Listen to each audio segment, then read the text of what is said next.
God news now, and there's trouble in Germany, John, after Family Minister Christina Schroeder suggested that God might not have a gender, that he might not be the straight-up guy that religious types have always assumed that he was, John. Now, I mean, this has caused a lot of trouble in Germany, and as we know from history, Germany doesn't always need that much provocation to trouble itself with stuff, yeah.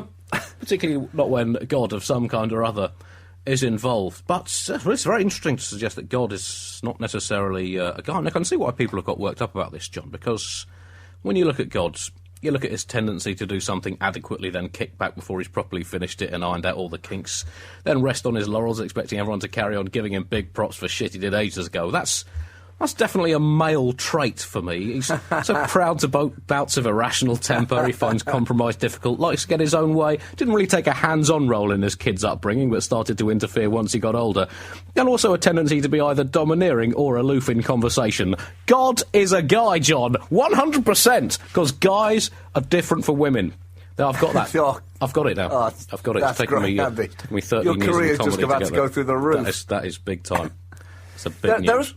There has been a huge political outcry in Germany over this. Not quite as big an outcry as when they, you know, God, it was awful, wasn't it? But, well, in fact, the outcry wasn't that huge at the time, was it? Yeah. That's how we got away with it. Yeah. You know what? It was ages ago. We can move on past that now. There's been a huge political outcry in Germany over this. Christina Schroeder suggesting that God may not have a gender. In German, the language has 3 definite articles for nouns to indicate gender. Der, die, und das.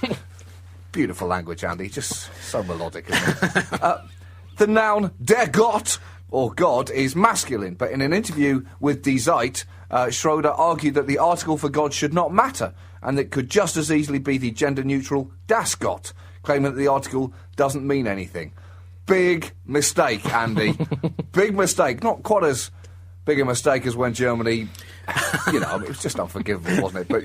But this was a pretty big mistake too. What was she thinking, Andy? Trying to make a nuanced linguistic point. There's a time and a place for that kind of talk, and it's nowhere and never. She's received wave after wave of criticism from fellow German Conservatives. Bavarian Social Minister Christine Heidentauer.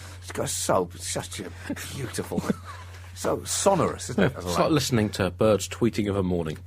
Yeah, she said, I find it sad when our children, due to blatant insecurity and political correctness, have the strong images that are so important to their imaginations taken away.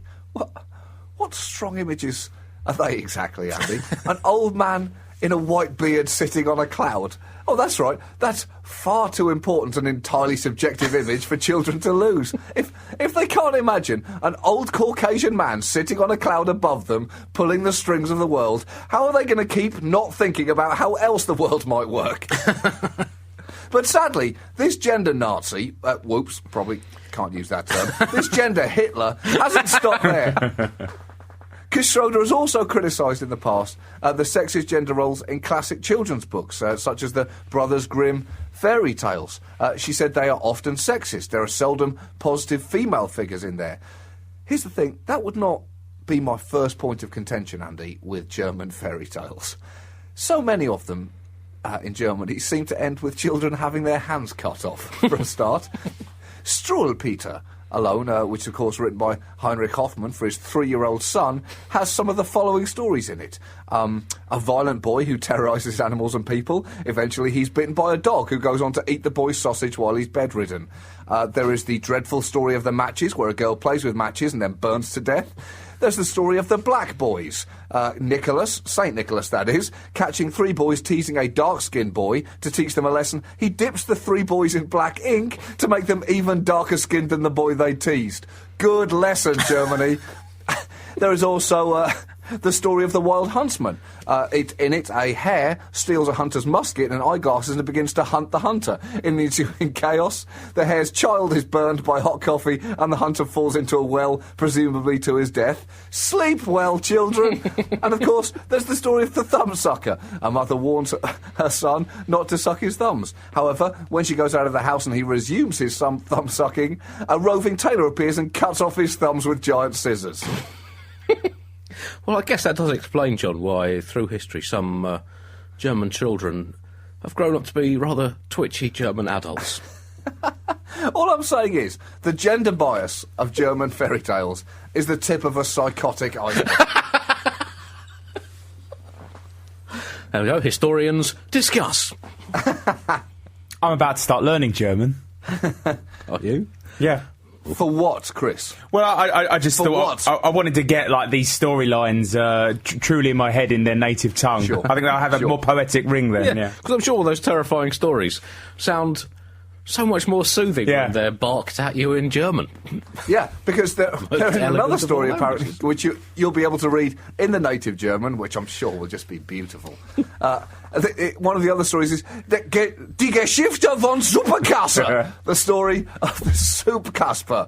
As Casper, a healthy, strong boy, proclaims he will no longer eat his soup, over the next 5 days, he wastes away and dies. Furchtbar. Achtung! Still, none of those are quite as harrowing as the story of the German football team winning the 1954 World Cup against the vastly superior Hungarians.